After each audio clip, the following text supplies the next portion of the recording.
सबसे पहले बेटा आप बताओ, ये कौन से क्लास में भी पढ़ते हो तुम? पाँचवीं। पाँचवीं पढ़ते हो। चूँकि पिछले कई दिनों से अपना तुम एम्बिशन के बारे में काफ़ी चैनल से, काफ़ी सोशल मीडिया पे तुम्हारा वायरल हो रहा है कि तुम IAS बनना चाहते हो।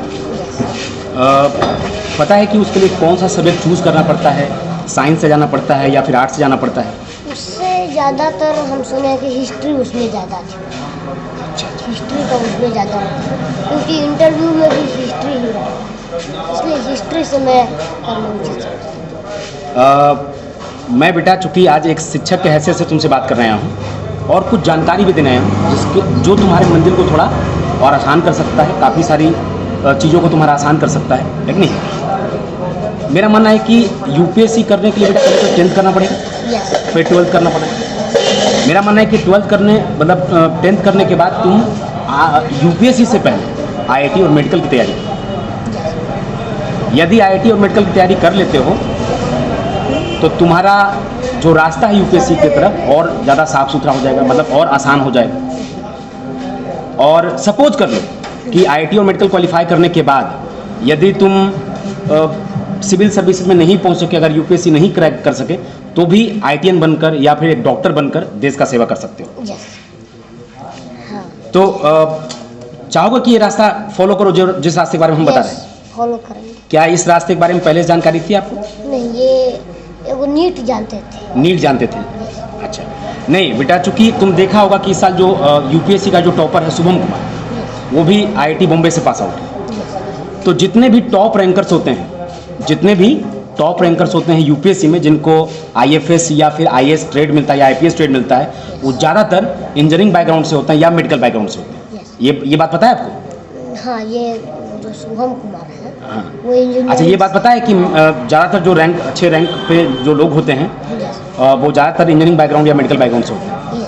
ये पता है? ये पता नहीं था तो, लेकिन उनके बारे में जानते थे। हाँ, जैसे सपोज करो बेटा कि मान लो कि अगर तुम्हारा रास्ता UPSC है तो क्यों ना हम सबसे बेस्ट रास्ता को अप्रोच करें। तो सबसे पहले आज तो हमारा जो आने का मोटिव था बेटा कि चूँकि एज ए शिक्षक हमको लगा कि अगर एक जुनूनी बच्चा है, अगर सचमुच में वो पढ़ना चाहता है, तो एज एक जुनूनी टीचर के रूप में हमको तुमसे मिलना चाहिए। और जैसा कि तुम चाह रहे थे कि तुम्हारा कहीं कहीं किसी स्कूल में दाखिला हो जाए, है कि नहीं? मेरा मानना है बेटा कि हम तुमको रिकमेंड करें किसी स्कूल में दाखिला से बेहतर है कि एक अच्छा पहले गाइडेंस लो कि तुम्हारी पढ़ाई UPSC के लिए बेहतर कहाँ से हो सकती है।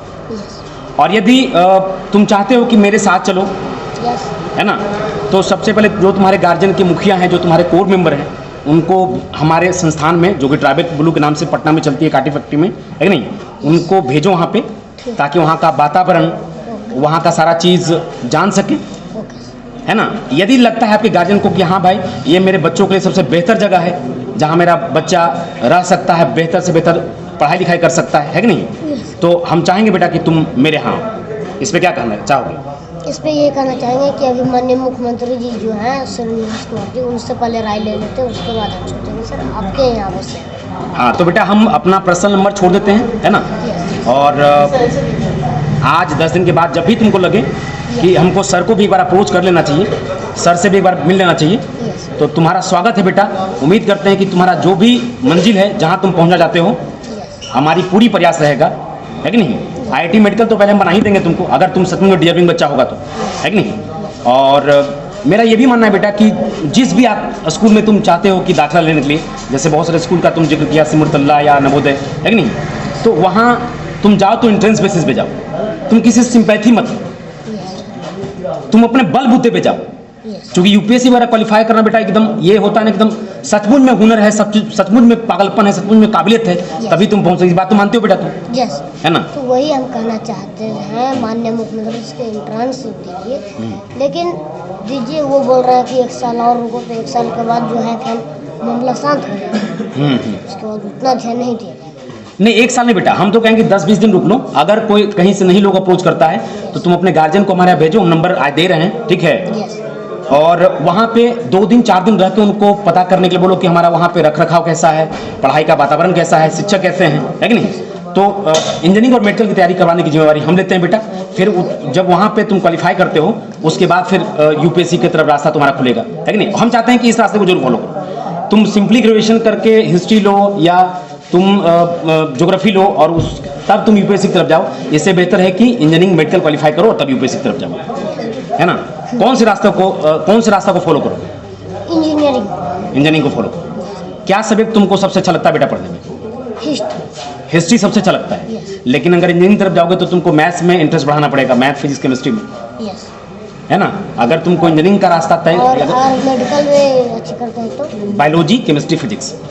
अभी तो कुछ छोटे बच्चे हो, अभी तो जैसे मेहनत करोगे, जिस सब्जेक्ट के ऊपर मेहनत करोगे, है ना, वहाँ तुम्हारा निखार आ जाएगा। अभी ये बहुत बड़ा इशू नहीं बेटा कि तुमको अभी फिजिक्स नहीं आता है, अभी तो तुम जस्ट 5th क्लास में पढ़ रहे हो, अभी तो ठीक से तुम्हारा फिजिक्स स्टार्ट ही नहीं हुआ है ना। तुम हाँ एक्चुअली बेटा, है ना। तो अभी ये बहुत बड़ा इशू नहीं है कि तुमको अभी फिजिक्स नहीं आता है, केमिस्ट्री नहीं आता है, मैथ नहीं आता है, बायोलॉजी आता है। ये तो 2-4 साल जब मेहनत तुम कर लोगे, कड़ी से कड़ी मेहनत कर लोगे, तो ये सारी चीज़ें तुम्हारी लाइफ में आ जाएगी। ये बहुत बड़ा मुद्दा नहीं बेटा, है ना। बस तुम्हारा पागलपन, जो तुम्हारा जुनून है, ये गिरना नहीं चाहिए, है ना। क्या लगता है ये जुनून गिरेगा?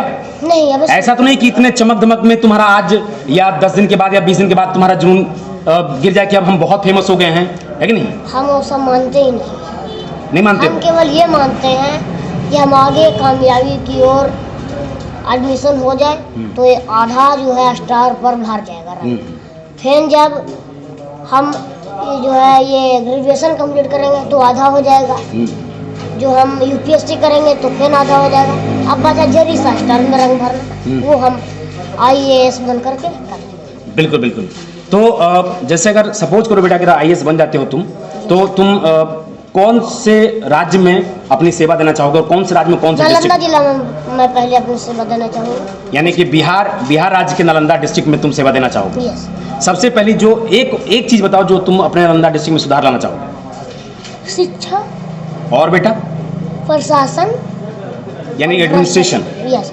और भ्रष्टाचार को खत्म करना, ये 3 चीज हमारे सरकार में है। चलो बेटा, हम सबकी शुभकामनाएं तुम्हारे साथ है। इन मीडिया बंधु को क्या कहना चाहोगे, क्योंकि तुम्हारी छोटी सी बात को इन्होंने 7वें आसमान पे ले गया? बहुत ही धन्यवाद। इतना बोलेंगे कि धन्यवाद कभी खत्म नहीं होगा। चलो, मतलब ये मानते हो कि मीडिया बंधु का बहुत बड़ा योगदान रहा तुमको इस लेवल तक लाने में। अब यहाँ से बस तुमको एक अच्छा साथी मिल जाए, एक अच्छा गुरु मिल जाए, एक अच्छे पेरेंट्स मिल जाए, है ना बेटा, जो तुमको आगे बढ़ा दे, है ना। तो हम क्या समझे, कितने दिन के बाद हमको तुम अप्रोच करोगे? अभी तो देखिए माननीय मुख्यमंत्री जी अगर कोई एक्शन उठाया था बेटा, ये शायद करोड़ों बच्चों का भविष्य सुधार देगा। दूसरी बात है बेटा कि शायद करोड़ों बच्चों का सवाल रहा होगा जो शायद हिम्मत नहीं किया होगा, है ना। तो आज जो भी हम तुमको इनाम राशि के रूप में जो दिया, वो इनाम राशि तुमको मदद के तौर पर नहीं था, बस वो इनाम था, बस वो सवाल जो तुमने रेज किया, शायद ये सवाल करोड़ों बच्चों का था, है ना। इसके लिए तहे दिल से धन्यवाद बेटा कि आपने करोड़ों बच्चों का सवाल रखा, है नहीं। और कुछ कहना चाहोगे? हम यही कहना चाहेंगे कि जल्द से जल्द एडमिशन मेरा हो जाए। चलो, है ना, थैंक यू बेटा, है ना। हम पूरी प्रयास करेंगे कि अगर कहीं से नहीं होता है तो हम अपना, है ना, जितना योगदान दे सकते हैं तुम्हारे कैरियर को बढ़ाने में। थैंक यू बेटा, थैंक यू।